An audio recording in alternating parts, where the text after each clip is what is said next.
Hello everyone, welcome to UPSC doctor. ये हमारे channel का लिंक है। जैसा कि मैंने बताया था कि सफलता रातों रात नहीं मिलती। लंबे समय तक निरंतर प्रयास और धैर्य ही तुम्हें तुम्हारे लक्ष्य तक पहुंचाता है। Consistency of effort over the long run is everything. Consistency, देखिए, अगर आप कंसिस्टेंट रहेंगे तो एक ना एक दिन आपको सफलता जरूर मिलेगी। चलिए, अब जैसा कि आप सबको पता है मेरे प्रीवियस लेक्चर्स से, अभी तो कुछ ज्यादा व्यूज नहीं आए हैं, बट अगर एक या दो लोगों ने भी देखा है तो दे नो कि I am a doctor, general practitioner, MBBS. तो मैंने अपने जो डॉक्टर साथी हैं उन लोगों के लिए कोर्स लॉन्च करा है, series for general practitioners 1% better every day. We will discuss one topic per day holistically for general practice, whatever we encounter in day to day our OPD basis or casualty basis। तो आज हम पहला topic जो ले रहे हैं, topic one, needle stick injury and post exposure prophylaxis. देखिए, अभी क्या हुआ है कि लाइक बहुत सारे जो मेरे जूनियर्स हैं या फिर सीनियर्स हैं, इवन जो कंसल्टेंट भी है ना, उनको भी क्लियर कटली इस चीज के बारे में कि नहीं पता है कि एग्जैक्टली क्या गाइडलाइंस है। तो मैंने सोचा कि एक वीडियो इस पे बनाकर डाला जाए। ठीक है, तो like we will start on the basis of case scenarios. Let's see. Case scenario one, health care worker working at your institute reported to you with history of NSI. NSI is needle stick injury. ठीक है जी। Scenario two, non health care worker, some other person from outside reported to you with history of NSI. अब इन दोनों सिनारियों में आपकी क्या approach रहनी चाहिए, ये हमने जानने की कोशिश करी है। Suppose you are posted CMO, और मे बी जूनियर रेजिडेंट, और मे बी सीनियर रेजिडेंट, और may be consultant. What will be your approach? So we need to find out what approach in order to solve these two cases. First of all, we need to understand the type of material, जिस material से exposure हुआ है, exposure उसका क्या type है, whether it is infectious और non infectious. अब देखिए, इन्फेक्शियस मटेरियल में क्या क्या आता है, ध्यान से देखिएगा। Blood, semen, laboratory specimens, vaginal discharge, cerebrospinal fluids. These all are infectious materials. Now come to the non-infectious materials. Non-infectious materials are tears, saliva, urine, sputum, vomitus, feces. These all are non-infectious. Now, these non-infectious can become infectious if grossly contaminated with infectious material, that is blood. Okay, so this much we need to understand, like type of material की understanding अपने को होनी चाहिए। ठीक है, now what are the steps, what are the standard guidelines in order to some accidental exposure अगर infectious material का हुआ है, कि what is standard guidelines are there. ठीक है, like for post exposure prophylaxis, NACO का guideline are there, national AIDS control organisation. ठीक है, similarly, like what steps we need to follow in case of accidental exposure to infectious materials. Step 1. There are 11 steps. First, one by one, we will see all of this. Step 1. Step 1 is first aid. Everyone know about first aid. ठीक है, अब देखिए, जो exposure होगा या तो वो skin पे होगा, या आईज पे होगा, या माउथ पे होगा। We have openings like eyes, like mouth, and we have skin over our body. In case if exposure is on the skin, what first aid you need to do? You need to wash with soap and water. Running water में अपना skin का जो भी part है उसको रखना है, और सोप से उसको अच्छे से रिंस करके रनिंग वाटर में छोड़ना है, और उसको वॉश करना है। उसको स्क्रब करना है क्या? नहीं करना। उसको एंटीसेप्टिक वगैरह लगाना है क्या? नहीं लगाना। तो this is about skin. Now comes two eyes. Eyes में देखिए दो तरीके से हो सकता है, या तो केमिकल स्प्लैश हो सकता है कि कोई केमिकल चलेगा, या फिर ब्लड स्प्लैश हो सकता है। इन केस अगर केमिकल स्प्लैश हुआ है तो रनिंग वाटर का इरिगेशन करना है फॉर 15 मिनट्स। आपको रनिंग वाटर अपनी आईज में डालना है 15 मिनट के लिए इन केस ऑफ केमिकल स्प्लैश। अगर ब्लड स्प्लैश हुआ है तो केवल वो 5 मिनट करना है। क्या साबुन यूज करना है? नहीं, साबुन यूज नहीं करना। इन केस ऑफ माउथ, अगर माउथ में आपके कोई इंफेक्शियस मटेरियल ले गए हैं तो you need to spit it out as soon as possible. Then you need to rinse with water, basically कुल्ला करना है। Then again spit, then repeat it multiple times, preferably 5 to 7 times you need to repeat this procedure for mouth. So first step is first aid. First step, first aid. ठीक है, skin, eyes, mouth, we are very clear with it. Now step 2, what will be the step 2 in this case? Step 2 in this case, we need to report to casualty. Casualty is the place where emergency cases are handled. The in charge of the casualty, immediate in charge is casualty medical officer. Basically हमें casualty medical officers के पास जाके report करना है। ठीक है, then step 3, अब casualty medical officers क्या करेंगे? कैजुअलिटी मेडिकल आइडेंटिफाई करेंगे सोर्स, या तो सोर्स आप बता देंगे, ठीक है, तो या मान लो, अब देखो सोर्स का क्या हो सकता है, देखिए, या तो सोर्स नोन हो सकता है या सोर्स अननोन हो सकता है।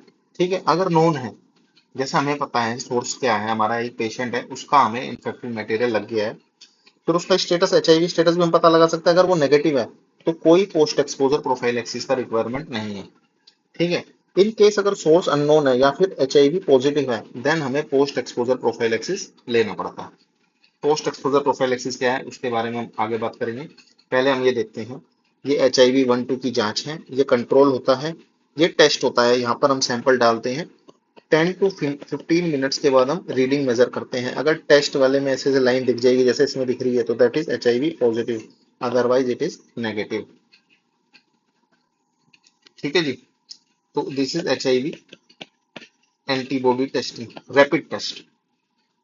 देन स्टेप 4 अगेन सेम की, आपने कैजुअलिटी में रिपोर्ट करा, सोर्स को आइडेंटिफाई कर लिया, रिपोर्टिंग टू CMO और HICP, hospital infection control team रहती है एक, उसको आप रिपोर्ट कर सकते हो या फिर CMO को आप रिपोर्ट कर सकते हो।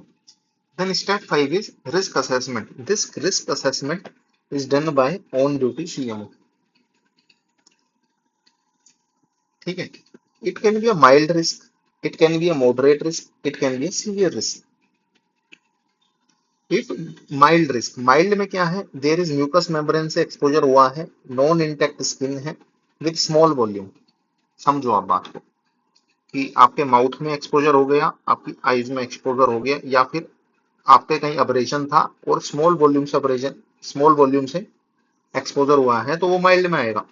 समझ गए? मॉडरेट में क्या है, इस माइल्ड वाले को ले जाओ विद लार्ज वॉल्यूम कर दो, स्मॉल वॉल्यूम की जगह लार्ज वॉल्यूम कर दो, और एक परक्यूटेनियस एक्सपोजर जो होता है, जो कि सॉलिड नीडल खुल जाती है, जैसे कि नीडल स्टिक इंजरी जिसके बारे में हम यहाँ बात कर रहे हैं, that is moderate exposure. Severe exposure is percutaneous with large volumes, मतलब जो लार्ज बोर आपके कैन्युलाज होते हैं या फिर नीडल्स होती है, अगर उनसे एक्सपोजर हुआ है, ब्लड एक्सचेंज हो गया है, देयर इज ब्लड एक्सचेंज, तो that is severe exposure. Anyways, on duty CMO with in 2 hours we need to assess risk, then initiate PEP within 72 hours if warranted। हम इसे आगे देखेंगे कि कब वारंटेड होती है कब नहीं होती। अब एक केस ऐसा भी हो सकता है, जैसा कि मैंने बताया था कि some outside person like some child playing cricket, और मान लो वहां पे जो वेस्ट आपका सही से डिस्पेंस नहीं करा गया, तो उसमें कोई नीडल थी और वो नीडल बच्चे के लग गई है, जो डिस्कार्डेड शार्प से एक्सपोजर हो गया है। ठीक है, अगर ये शार्प 24 घंटे से ज्यादा पुराना है तो HIV का रिस्क जो होता है नेग्लिजिबल होता है, बट हेपेटाइटिस बी का रिस्क रहता है, because hepatitis B virus survives longer than HIV virus outside body.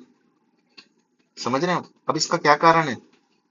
Hepatitis B virus is a DNA virus, whereas HIV virus is a RNA virus। Hepatitis B virus DNA is more stable than HIV RNA. That's why it survives in outside body longer. It has greater stability and higher concentration too. Hepatitis B virus can survive up to 7 days, whereas HIV virus dies within minutes or hours outside the body. So that's why it is more stable and more infectious than HIV, hepatitis B virus. Now let's repeat it. What all steps till now we have done. First of all, we understood the type of material. Then we understood the first aid. Step one is first aid.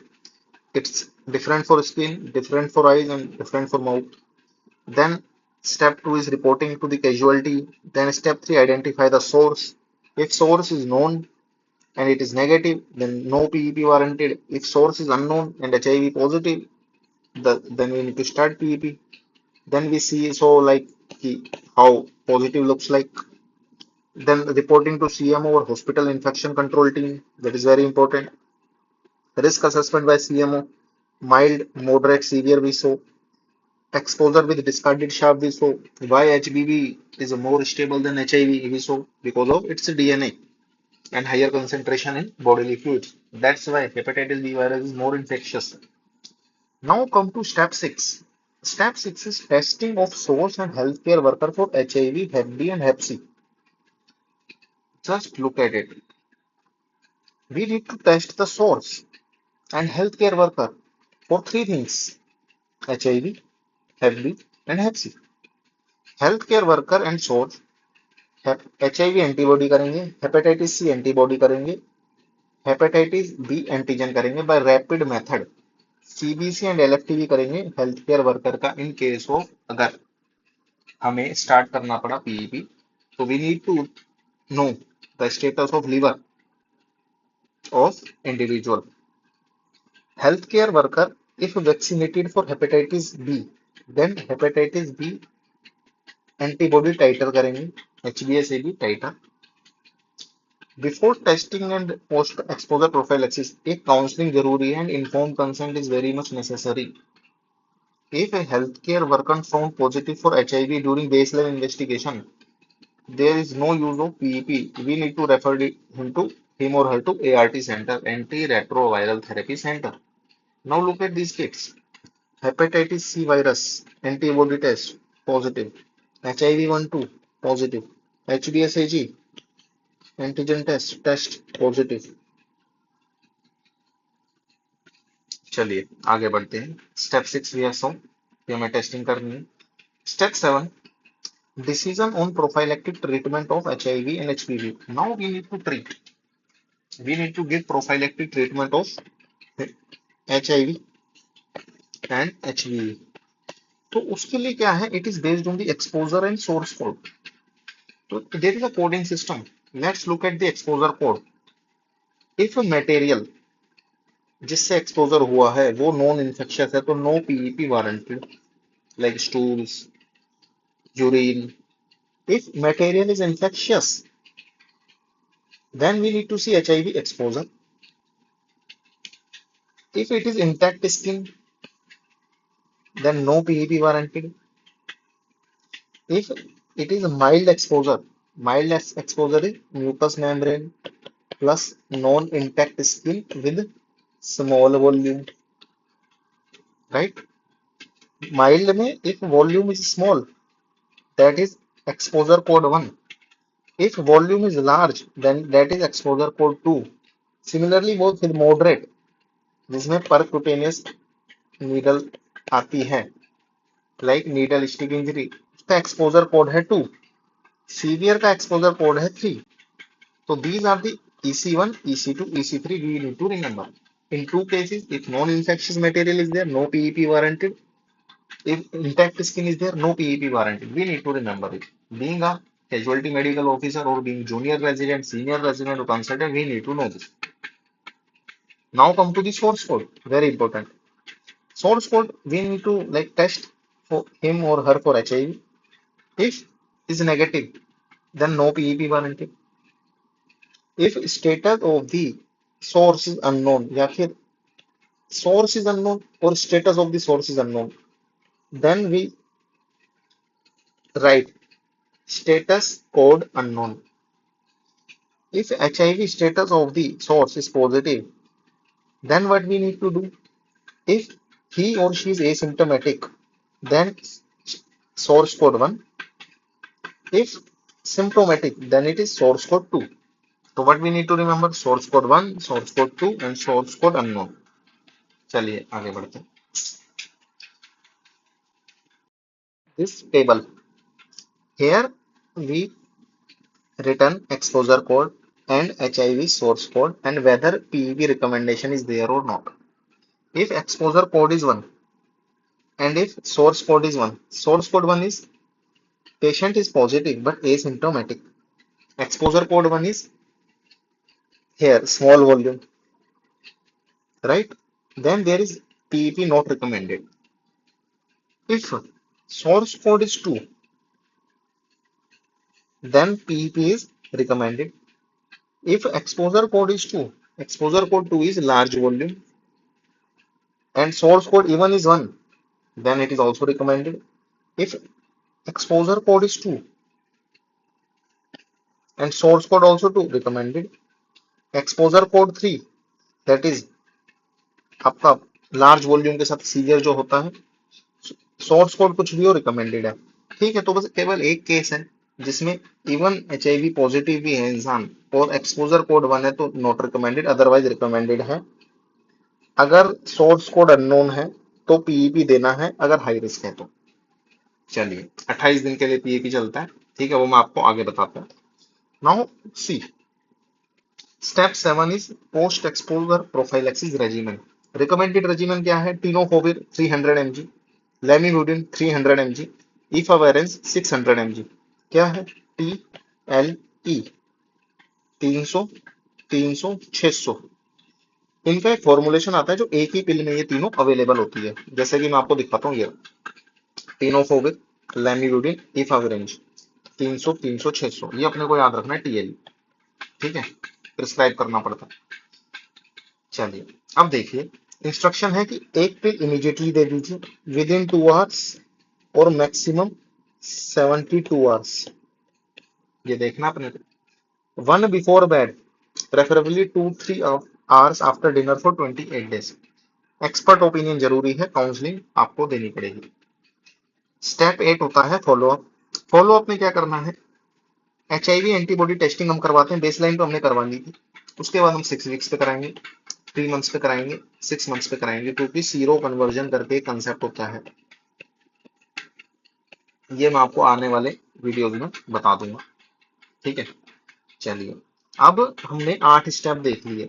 अब hepatitis B के लिए जो post exposure prophylaxis है वो start होगा. चलिए उससे पहले हम एक बार इसको पूरा रिवाइज कर लेते हैं. हाँ चलिए, यहाँ से हमने शुरू करा था. Step 1 is first aid, everyone knows. Step 2 report to casualty. Step 3 identify the source. PEP कब चाहिए, PEP नहीं चाहिए पता है, CMO को बताएंगे. रिस्क असेसमेंट हम करेंगे. माइल्ड मॉडरेट सीवियर हमने पढ़ा दिया. डिस्कार्डेड शार्प का क्या करना है. हेपेटाइटिस बी वायरस क्यों ज्यादा स्टेबल होता है बता दिया. टेस्टिंग करनी है वो हमने बता दिया. देन एक्सपोजर कोड हमने देख लिया, सोर्स कोड देख लिया. एक्सपोजर कोड और सोर्स कोड के बेसिस पे रेजिमेन हमने देख लिया. PEP रेजिमेन क्या है, ये 7 के 7 स्टेप हमने देख लिया. 8वां फॉलोअप हमने देख लिया. Step 9 is post exposure prophylaxis for hepatitis B. अभी तो हमने HIV का देख लिया. Now come to hepatitis B. Hepatitis B में आपको क्या याद रखना है? एक तरफ आपको हेल्थ केयर वर्कर रखना है, एक तरफ आपको सोर्स का स्टेटस रखना है. Source can be positive, source can be negative, source can be unknown. Healthcare worker can be vaccinated or can be not vaccinated. In case if healthcare worker is not vaccinated and source status is positive, then what we need to do? We need to do hepatitis B immunoglobulin single dose plus vaccination. समझ लो, 0.06 ml पर kg HBIG देना है एक dose और vaccination start करना है. If source status is negative then vaccination start करना है. If source status is unknown, then vaccination start करना है. This is for non-vaccinated, unvaccinated healthcare workers. If healthcare worker is vaccinated, we need to measure their anti-HBs titer. If it is more than 10 milli international unit per ml, then चाहे तो source positive हो, negative हो, unknown हो, हमें कुछ भी नहीं करना है। If it is less than 10 milli international unit per M L, after one course less than 10 है, अगर आफ्टर टू कोर्स भी लेस देन 10 है, then they are known as non responders. Very important. अगर after one course less than 10 है, तो in case एक source is positive, but we need to do HBIG का single dose plus vaccination initiate करना है। Negative के case में कुछ नहीं करना है, अननोन के केस में भी सेम है। If non responders are there, HBIG के दो डोज देने 1 मंथ अपार्ट। ठीक है, वैक्सीनेशन का जरूरत नहीं है, HBIG के दो डोज देंगे 1 मंथ अपार्ट। नेगेटिव है तो कुछ नहीं करना, और अगर अननोन है तो HBIG का single dose plus vaccination. HBIG का डोजेज की अगर हम बात करें 0.06 ml पर केजी IM देते हैं। ठीक है, हेपेटाइटिस बी वैक्सीनेशन का शेड्यूल देख लो। Dose 1 0, then 1 month, then 6 month, 3 dose देते हैं। एडल्ट डोज है 1 ml, 1 ml intramuscular, and paediatric dose है 0.5 ml इंट्रामस्कुलर। चलिए, तो दिस इज हेपेटाइटिस बी का vaccination in case of post exposure prophylaxis. Then come to follow up, again follow up करेंगे। HIV के लिए मैंने बताया था कि बेसलाइन करवा के 6 week, 3 month, 6 month. Hepatitis C और हेपेटाइटिस बी के लिए 3 and 6 मंथ्स पे करते हैं। ठीक है, अब देखिए हमने HIV की बात कर ली, हेपेटाइटिस बी की बात कर ली, अब हेपेटाइटिस सी वायरस का क्या। देखिए इसका क्या है ना, इसका केवल हमें फॉलो अप ही करना है, इसकी कोई पोस्ट एक्सपोजर प्रोफाइलेक्सिस है नहीं, कोई भी इफेक्टिव पोस्ट एक्सपोजर प्रोफाइलेक्सिस नहीं है, इसका हमें केवल फॉलो अप करना है 3 and 6 मंथ पे। पहले बेसलाइन करा लेंगे, बेसलाइन, फिर 3 मंथ पे, फिर 6 मंथ पे, इनका हमें देखना पड़ेगा। अब आप क्या एडवाइस करोगे being a doctor, if someone is on PEP after exposure, जो हमने ऊपर देखा, तो what will be advice for 12 weeks. हमारी एडवाइस क्या रहेगी, कोई तरीके का डोनेशन हमें नहीं करना है, सेक्सुअल इंटरकोर्स नहीं करना है, बट विद लेटेक्स कॉन्डम कर सकते हैं, ब्रेस्ट फीडिंग नहीं करनी है, इन केस फीवर आता है तो मेडिकल इवेल्युएशन कराना है, that is very much necessary. तो this is step 10 follow up. Step 11 is very important for documentation, that is documentation. एक प्रोफोर्मा होता है नीडल स्टिक इंजरी का, उसे फिलअप करना है। एक कंसेंट फॉर्म जरूरी है जिसका भी हम इलाज कर रहे हैं। तो this much we need to know about needle stick injury. Hope आप लोगों को पसंद आया होगा। चलिए एक बार रिवाइज करवा देता हूँ। ठीक है, infectious, no infectious, first aid step 1, step 2 casualty, identify the source, reporting to CMO, risk assessment by CMO, mild, moderate, severe, then exposure भी डिस्कार्डेड शार्प, HBV HIV मैंने आपको बताया।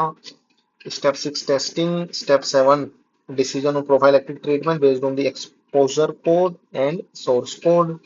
ठीक है, देन मैंने आपको ये बताया PEP रेजिमेंट क्या फॉलो करना है, फॉलो अप कैसे करवाना है। देन मैंने हेपेटाइटिस बी के रिगार्डिंग क्या करना है पूरा आपको डिस्कस कर लिया। डोजेजेस क्या है वैक्सीनेशन की, HBIG की डोजेज क्या है। स्टेप 10 फॉलो अप में क्या करना है, 12 वीक्स के लिए क्या नहीं कर सकता वो इंसान। Then step 11 is documentation. चलिए गाइस, अब हम नेक्स्ट टॉपिक में मिलेंगे। Hope you like this video, so kindly like, subscribe and join our channel and drop a comment ki what video you want next. Okay, take care, bye.